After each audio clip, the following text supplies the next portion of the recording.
Another repetition. Okay, so I noticed quotient. So I got to use low d high minus high d low all over low squared. So I'm going to start with low. And then I'm going to do d high. But the derivative of that top is just going to be 5 when I power down. And then minus. And then the high, which is 5x minus 2. Oops, sorry, what am I writing? Lay off the meds. So 5x minus 2. And then d low, but the derivative of the denominator when I power down will be 2x. All over, oopsies, got a little crazy on the line there. Low squared. And so now I got to simplify that top. Pause here and see if you can simplify it all by yourself. So first step, you should have gotten that.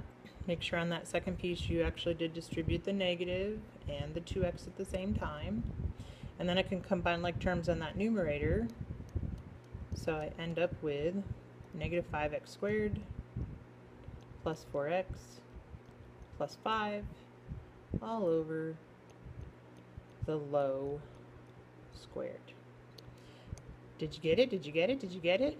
I bet you did. Okay, moving on to the next one. So remember when we were working with the fractions, the complex fraction problems before, and I said rule number 1 when I work with complex fractions is get a single fraction on top and a single fraction on bottom. So on top I got some subtraction going on between two fractions, so I'm going to need that common denominator, and when I get the common denominator it looks like this, which is so much better because then I can kill the denominator. And it's going to look like this. So now, poof, Harry Potter 1 just made that go right away. And so on bottom, as a matter of fact, if I want, I could distribute. I don't have to, but I'll tell you, it probably makes it a little easier to not have the product on bottom. Okay, so now I'm actually ready to take the derivative, low, high. So I got to do low d high. So low, and then derivative of the top, well, I'm going to power down, so that's going to give me 3. X to the 0 is still 1, and derivative of the constant is 0.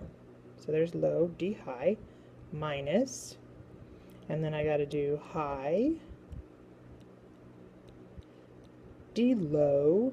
So the derivative of the denominator, and here's why I actually got rid of the multiplication and multiplied these two things out, because then they're just individual terms, not a product.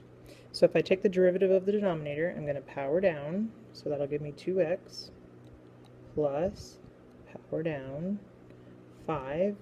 X to the 0 is still 1. And then this, of course, is all over low squared. So for sure you need to pause the video now and simplify that numerator. So hopefully you had all these terms that I have right here, and then I started putting like terms together, so that gave me a negative 3x squared, and then I had 15, and those are going to cancel out, but I'll still have the 2x, and then the plus 5 at the end, all over the low squared. There's my final answer. Hopefully you got to that all by yourself. No algebra mistakes. Remember, algebra is your problem.